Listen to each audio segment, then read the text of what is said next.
Welcome back to Cartoonized, Concise Community Medicine series with me, Kavya Tendral. Today we'll see about the National Tuberculosis Elimination Program, and this is part 4. The video link for part 1, 2, 3 is in the description to check it out. Before that, if you have not subscribed our channel, do subscribe for more interesting videos like this, and as well press the bell icon so that you will receive a daily video notification. In this video, we'll be seeing about the management of drug resistant TB cases with different types of treatment and special groups. First on the list is when we are giving treatment for TB, it is first in the intensive phase, then continuation phase. After completion of treatment, there is a follow-up. Now let us consider one guy has missed the drug and another has missed the drug for a long time, but it is less than 1 month. The same happens in continuation phase. Now what is the fate of treatment for them? If at all a person who is missing the drug in initiation phase and continuation phase, he can complete the missed drug, but as far as he completing, the phase will be extended. Next is for a person who is interrupted treatment less than 1 month, is again same. The phase is extended till the dose complete, and he'll be going for routine follow up after the completion of the treatment with the culture.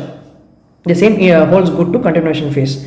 But if at all a person is going to interrupt for more than or equal to 1 month from the treatment, and as well a person who has completed the treatment and did not come up to follow up, these two patients when again reaching the healthcare center, we need to repeat CBNAT and we need to check for drug resistance, and after that we need to start a fresh episode of treatment based on the drug resistance. Next, coming to MDR-TB. MDR-TB regimen is for shorter MDR-TB regimen. We also have convention for shorter. If at all a person is getting shorter MDR-TB regimen, 1, he doesn't have a response. 2, he has some response, but he also shows some impending treatment failure signs. What are the treatment failure signs? He doesn't have a sputum smear conversion, is clinically he'll be deteriorating. These are some signs of impending treatment failure. Sometimes the person can start with this regimen, but for more than or equal to 1 month there will be interruption. This is one. And another, the person is taking the regime but is taken for 1 month. After that 1 month he is quitting or interrupting for more than 1 month. Okay, these are two different scenarios. And in another scenario, a person who is going to interrupt for only less than 1 month. So what are the treatment we are going to give them? No response, and as well signs of impending treatment failure, will be giving the appropriate drug resistant TB regimen based on the drug susceptibility test. When come to these two categories, when the person is started but more than 1 month interruption, started for 1 month and after that 1 month there is interruption, means this first guy is said to be lost to follow up, and the second one is given the drug resistant TB regimen again based on DST, that is the drug susceptibility testing.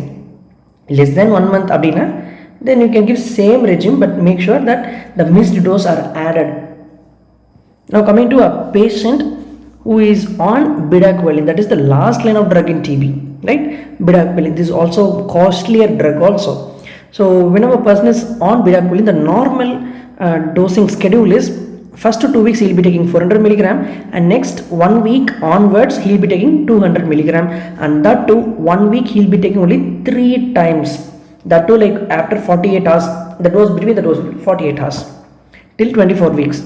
Now if at all a person is absenting himself from taking the drug, but it is less than 7 days in the first 2 weeks, it means no problem, he can continue the schedule. If he is missing for more than 7 days, that is more than 1 week he is missing in the first week itself, is not at all taking, means bedaquiline course should be start from first, and also make sure he has been exposed for bedaquiline for some time. It means he has more risk of resistance. Thereby we need to collect the sample for culture and sensitivity. Later we need to store for future any resistance also. And another important thing, in next 1 week if he is getting, what is the fate of treatment? Now next 1 week to that is from 3rd week to 24th week, if he is quitting or it is like that, he is not taking drugs, he is not taking drugs less than 1 month or more than 1 month. Less than 1 month na continue the complete dose with extension. More than 1 month, he is not at all taking the drug, interrupted the treatment, he is liable to be lost to follow up. And again, the management will be start from first, but make sure the consultation of NDR-TB group, and the sample will be collected for resistance in the future purposes. Now coming to limiting impact of MDR-TB and XDR-TB, that is 7-point plan of action. What is that 7-point plan of action is? To remember this, we'll go for a very small story. So now one person in the community is affected from tuberculosis, he is coughing. So we know that tuberculosis is an airborne disease and he lives in a community. And what is happening from that air drops, there are typical bacilli in the aerosols, and that typical bacilli can have some genes that is resistant. Okay, so what are the planned is, we know that there could be an emergency for this, so there should be a national emergency response at the national level. And next is should make a survey in the community for the with the standard protocol for distribution, like tomographic distribution and geographic distribution of drug resistance. Next is to expand the laboratory facility at national level, and to implement infection control precaution in that healthcare, especially to HIV positive TB cases. Next, to increase the capacity to clinical people who is working there, and for a public health manager to increase the capacity for that area. And next is we need to apply or facilitate or promote universal antiretroviral therapy access. And another important thing is there should be rapid diagnosis and new anti-tuberculosis drug research. For that, there should be funding. So lab capacity, it is an emergency response, do a survey, increase the capacity of people, that is a clinician and public health manager, access for universal access for ART, and diagnosis for research, there should be funding. These are all the 7-point plan of action. Now if at all a woman is pregnant and she is positive for tuberculosis, now what she has to do? If it is less than 20 weeks, remember, less than 20 weeks she can do MTP, that is abortion, natural termination of pregnancy. If she is not willing to do, then she is going for undertaken under conventional MDR-TB regimen. In conventional MDR, for both, kanamycin is omitted. For that, PAS is added. Kanamycin is omitted and PAS is added, except for if at all she is less than 12 weeks, even etonomide is also omitted. That's all. So less than 12 weeks, etonomide omitted. In all cases of conventional MDR-TB, kanamycin is omitted, and for that, PAS is added. For a lactating woman, always encourage breastfeeding even though she is positive for TB. And for the baby, we should always supplement 5 milligram of pyridoxine if the mother is on INH therapy, to prevent the peripheral neuropathy in babies. You know, if at all, now we are coming to HIV and TB. HIV decreases the inflammatory response of lungs. Thereby, the moment we do sputum test, it will be negative. Mostly tuberculin test will be less than or equal to 5 milligram. That also we need to consider, and mostly fails. Chest X-ray shows less cavitation because of less inflammation, to be noted. And if at all we want to identify a person with HIV and TB, we should always rely on not only in cough and chest symptom, we want to rely on also night sweat, fever, recurrent cough, and weight loss. And we need to link the HIV infected drug resistant TB case to ART, so that antiretroviral therapy is initiated. Now first is anti-tubercular therapy, and then antiretroviral therapy is given. If at all a person is positive for HIV, he is giving on ATT and heart therapy, he will suddenly complain of high fever, lymphadenopathy. On examination, there will be worsening chest findings. And what is the reason? We need to go thoroughly examine the patient and rule out treatment failure.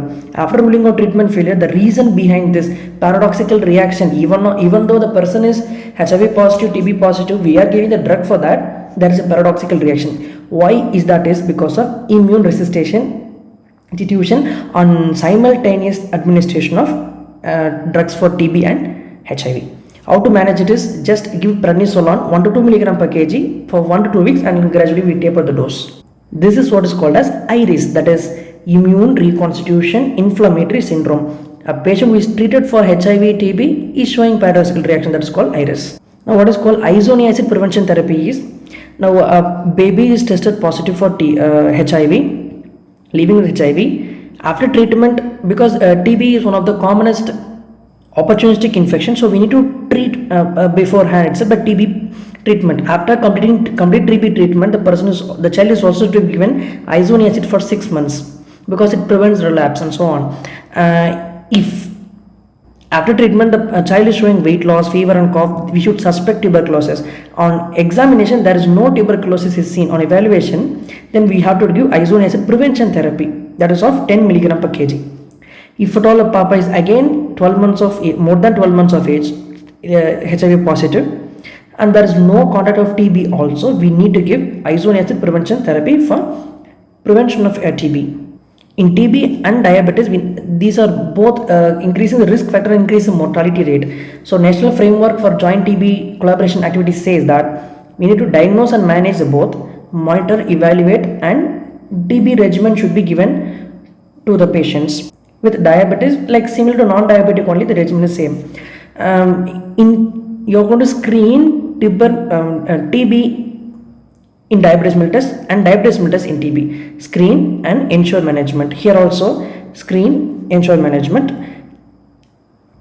Here TB in diabetes mellitus. So already the person is having diabetes mellitus, now he is getting TB. It means diabetes mellitus has some comorbid condition. We need to manage the comorbid condition, also ensure TB treatment.